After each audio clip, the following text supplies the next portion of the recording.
Well, I don't know what any of that was. Music is a mystery to me. And, but I assume most of you are guitar players. And you know how I knew that? Because I'm super smart. I'm like a genius, almost. Just ask Donald Trump. Anyways, so I like to explain to how I view the world of guitar. I have a very limited knowledge base as far as theory. I'm always trying to learn. I'm still pushing myself occasionally to try to understand what I think I should know, and so I have the tools of the trade embedded in my brain, so it gives me more options.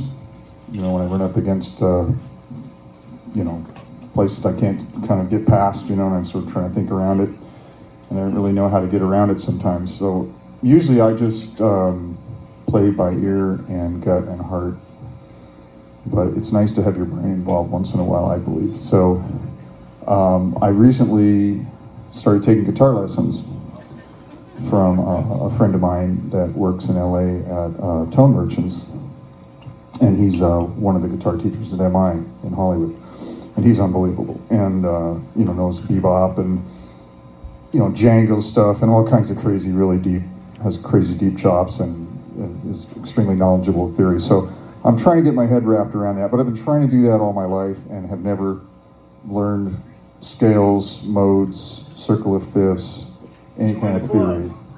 Yeah, and I'm not saying that because I'm proud of it. I'm very actually ashamed of the fact that I haven't been able to wrap my head around it. I'm just not wired for it. But we all learn different ways. You know, some are tactile learners, some are learned by example, some are learned by math and so forth. I don't know all the different ways of learning, but you get the point.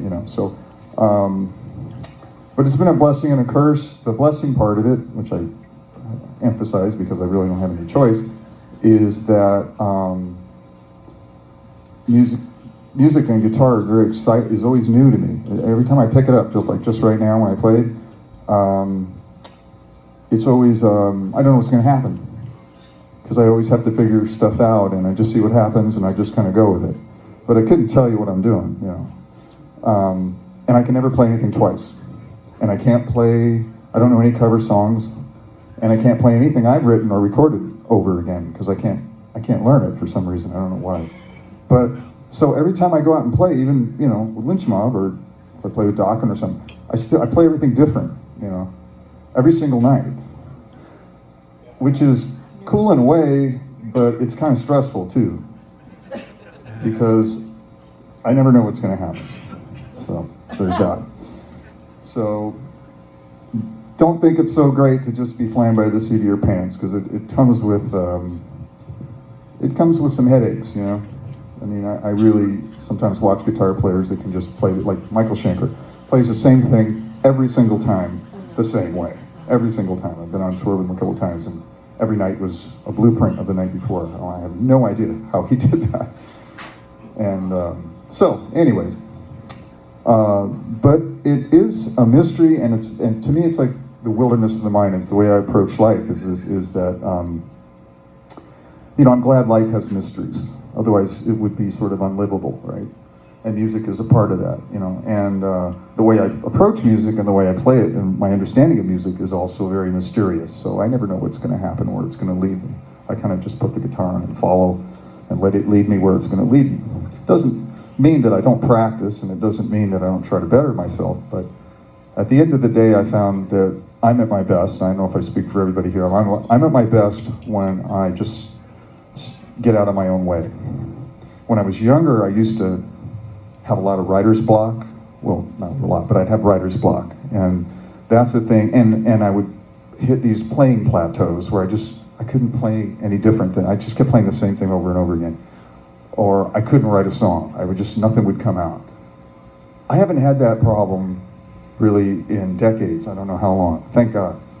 And I think I've learned that one lesson in my old age is to kind of get out of my own way, so to speak. In other words, just breathe, don't think too hard, and just let it flow. It's like when you're trying to remember something, and you're telling somebody about some movie or some actor. What's that one movie with that one actor?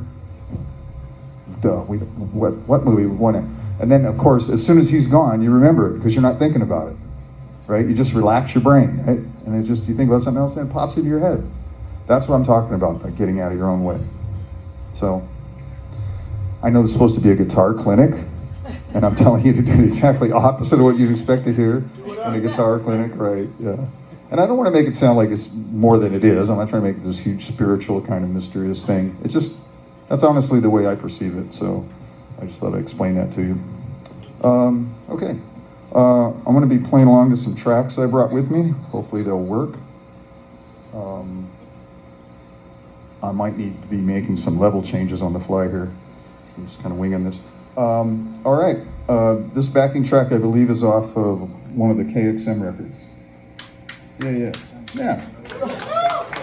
On here, you probably like this, so it's one of the big hits. Song number 21.14.13 Wave. It's a big, huge hit. Not to be confused with 31.14.13 Wave. Here's the B-side. All right, here we go. I don't even know what key it's in, so I gotta give me a second to figure it out.